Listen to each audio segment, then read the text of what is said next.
সেবক থেকে রংপুর টানেল তৈরির কাজ খুব দ্রুত গতিতে এগিয়ে চলেছে। এর আগে অনেকগুলো টানেল ব্রেক থ্রু আপনাদের সঙ্গে শেয়ার করেছি, ডিটেলস বলেছি এই টানেলে কীভাবে কাজ চলছে। আজকের আপনাদের আরেকটা টানেলের ব্রেক থ্রু প্রোগ্রামে নিয়ে যাব, দেখাবো দুটো টানেল একসাথে কীভাবে মার্চ করা হয় আর সেখানে সেলিব্রেশনটা কেমন করে করা হয়। তো চলুন ঘুরে আসি টানেল 7-এ আর সেখানকার ব্রেক থ্রু প্রোগ্রামটা আজকে আপনার সঙ্গে শেয়ার করি। আর হ্যাঁ, যদি আমার ভিডিওগুলো ভালো লাগে অবশ্যই লাইক করে দেবেন, আর যদি ফার্স্ট টাইম আমাদের চ্যানেলে আসেন অবশ্যই চ্যানেলটিকে সাবস্ক্রাইব করে নেবেন। এখানে হলো সেবকের ফার্স্ট রেলওয়ে স্টেশন, এটা সেবক চেকপোস্ট। এখান থেকে অ্যাকচুয়ালি টানেল শুরু। এই টানেলটা অলরেডি ব্রেক থ্রু হয়ে গেছে, কিন্তু আজকের আমরা যে টানেলে যাচ্ছি সেটা জাস্ট তিস্তা বাজারের আগে। তো আজকের রাস্তা বেশ ভালো জ্যাম আছে, কারণ গেলখোলা রাস্তা ভেঙেছে আবার। এর আগে আমরা আরেকটা টানেল ব্রেক থ্রু দেখিয়েছিলাম, যেটা কিন্তু এই টানেলটা ছিল, এটা টানেল অডিট। এর ব্রেক থ্রুটা আগের ভিডিওতে আমরা দেখিয়েছিলাম যে কীভাবে এটা ব্রেক থ্রু হয়েছে। তো আজকের মেইন যে টানেল তিস্তা বাজারের আগে, সেই দুটো টানেল কিন্তু ব্রেক থ্রু হতে চলেছে। আমরা পৌঁছে গেছি টানেলের মেন গেটের কাছে। তো এই দুটো টানেল পরপর কিন্তু ব্রেক থ্রু হবে। এই টানেলের সঙ্গে আরেকটা টানেল রয়েছে, আর একটু আগেই যেতে হবে। ব্রেক থ্রু প্রোগ্রামটা যেখানে হচ্ছে সেটা টানেল অডিটে। তো টানেল অডিটে আমরা পৌঁছাবো, আর সেখানেই ব্রেক থ্রু প্রোগ্রাম কিন্তু হচ্ছে। তো এসে গেছি আমি গেটে, এখান থেকেই প্রোগ্রাম শুরু, মানে এখানেই টানেল ব্রেক থ্রু হচ্ছে। তো একটু ওপরে যেতে হবে আমাদেরকে। আজকে রয়েছে আরেকটা টানেলের ব্রেক থ্রু, এটা হচ্ছে টানেল 7 মানে T7। তো চলছে সেই প্রোগ্রাম। তো এটা কিন্তু তিস্তা বাজারের সবথেকে কাছের টানেল, মানে এটা দিয়ে তিস্তা বাজার কানেক্ট হবে। তো দেখুন বেশ সুন্দরভাবে সাজানো হচ্ছে টানেলটা, আর এর ভিতরে এখন ইন্সপেকশন চলছে, একটু পরে ব্লাস্টিং হবে, তারপরে উদ্বোধন হয়ে যাবে এই টানেলটাও। সেবক রংপুর রেলওয়ে স্টেশন, এই রেলওয়ে স্টেশনের আরেকটা টানেলের আজকে ব্রেক থ্রু হতে চলেছে। এটা টানেল 7, যেটা তিস্তা বাজারের একদম কাছে, মানে তিস্তা ব্রিজের সবথেকে কাছের টানেল এটা। আর এখানেই হবে আন্ডারগ্রাউন্ড রেলওয়ে স্টেশন, সেটাও এই তিস্তা বাজারের কাছেই হবে। তো চলুন আজকের সেই টানেল ব্রেক থ্রুটা আপনাদের সঙ্গে শেয়ার করব।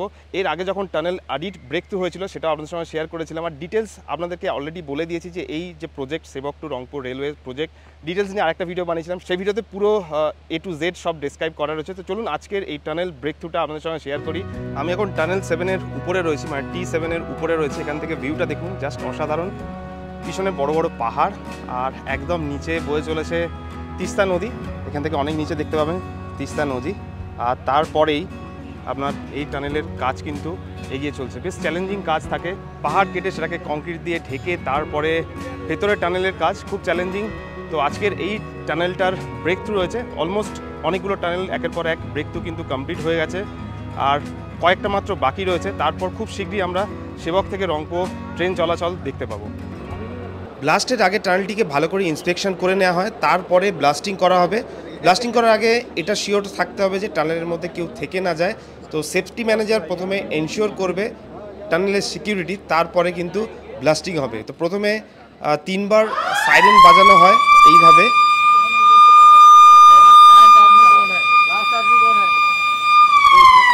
আর তারপরেই ক্লিয়ার করে দেওয়া হয় রাস্তা, আর এরপরে 2 বার ব্লাস্টিং হবে এই টানেলে। তো দেখুন স্যারেরা অলরেডি রেডি ফার্স্ট ব্লাস্টের জন্য। তো প্রথম ব্লাস্টটা অলমোস্ট কমপ্লিট। আওয়াজটা হয়তো শোনা যাবে না, ভেতরে কিন্তু একটা ভাইব্রেশন শোনা গেল। আর তারপরে দারুণ উচ্ছ্বাস সবার মধ্যে। অনেকগুলো টানেল পরপর এইভাবে আমরা উদ্বোধন দেখছি, ব্লাস্টিং দেখছি। আর এটাও একটা বড় টানেলের ইনোগ্রেশন ছিল। তো দেখুন চারিদিকে বাজি ফাটছে, আর বেশ দারুণ, সবাই খুব এনজয় করছে ব্যাপারটা।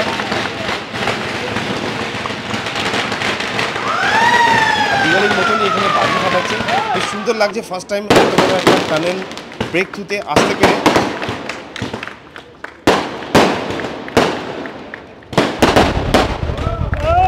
এরপর আমরা টানেলের ভেতরে যাবো, ব্রেক থ্রু পরে সেখানে কী অবস্থা সেটা। তো ফাইনালি ব্লাস্টিং কমপ্লিট। এবারে আমরা টানেলের ভেতরে গিয়ে দেখবো ব্লাস্টিংয়ের পরে সেখানে কেমন লাগে দেখব। প্রায় 15 থেকে 20 মিনিট ওয়েট করার পরে আমরা আস্তে আস্তে টানেলের ভেতরে যাচ্ছি। এই টানেলটা কিন্তু অনেকটাই বড়, আর এর কারণ এই টানেলের মধ্যেই আন্ডারগ্রাউন্ড স্টেশন হচ্ছে, যেটা তিস্তা বাজার আন্ডারগ্রাউন্ড স্টেশন। তো সেই হিসাবে টানেল লাইনটা কিন্তু অনেক বড় নর্মাল টানেলের থেকে। তো আস্তে আস্তে আমরা ভিতরে যাচ্ছি, দেখুন টানেলটা। আর চারিদিকে বেশ কাদা, জল, এখানে অনেক জায়গা থেকে জল পড়ছে। এখনও তো কনস্ট্রাকশন অনেকটাই বাকি রয়েছে। তো দেখুন এই রকম চ্যালেঞ্জের মধ্যে কাজ করতে হয় টানেলের ভেতরে। আর আস্তে আস্তে আমরা সেই টানেলের যেখানে ব্লাস্টিং হয়েছে সেইখানে যাব। ফাইনালি পৌঁছে গেছি যেখানে ব্লাস্টিং হয়েছে। তো দেখতে পাচ্ছেন মাঝখানের এই জায়গাটার থেকে দুটো টানেলকে একসাথে মার্জ করা হলো। নিচের যে টুকরোগুলো সেটা ব্লাস্টিংয়ের পরেই টুকরোগুলো চারিদিকে ছড়িয়ে রয়েছে। আর এই টানেলটা বেশ লম্বা, দেখুন অনেকটা দূর আপনাকে আসতে হবে এই ব্লাস্টিং পয়েন্টে আসতে গেলে। আর এখানেই সেই ব্লাস্টিং, দারুণ লাগছে, সবাই বেশ ভালোই খুশি। আর এখানে ডেফিনেটলি ছবি তো তুলবই। আর এই জায়গাটা দেখুন ব্লাস্টিং করে সেপারেট করা হলো। তো পরপর দুটো ব্লাস্টিং হয়েছে, একটা P1 একটা P2-তে। ফাইনালি এখানেই ব্লাস্টিং হয়েছে, দেখুন পিছনে এই জায়গাটাতে ব্লাস্টিং করা হয়েছে। আর আরেকটা টানেলের আজকের ব্রেক থ্রু হলো।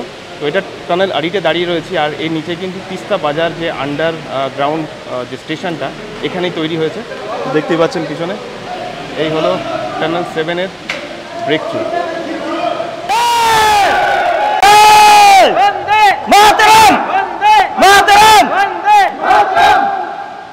ফাইনালি টানেল ঘোরা কমপ্লিট হলো। টানেলের ভিতরে আপনাদেরকে দেখালাম, সেখানে এখানে কিন্তু স্টেশন হচ্ছে আন্ডারগ্রাউন্ড স্টেশন, যেটা তিস্তা বাজার স্টেশন বলা যেতে পারে।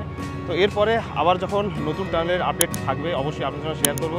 চ্যানেলটিকে সাবস্ক্রাইব করে নিন এরকম নতুন নতুন আপডেট দেখার জন্য। আর এর সঙ্গে সঙ্গে আমাদের ট্রাভেলিং ব্লগস তো অবশ্যই আসতে থাকবে, সেগুলো অবশ্যই দেখবেন। তো দেখা হবে খুব শীঘ্রই আরেকটা নতুন ভিডিওতে, নতুন আরেকটা গল্প।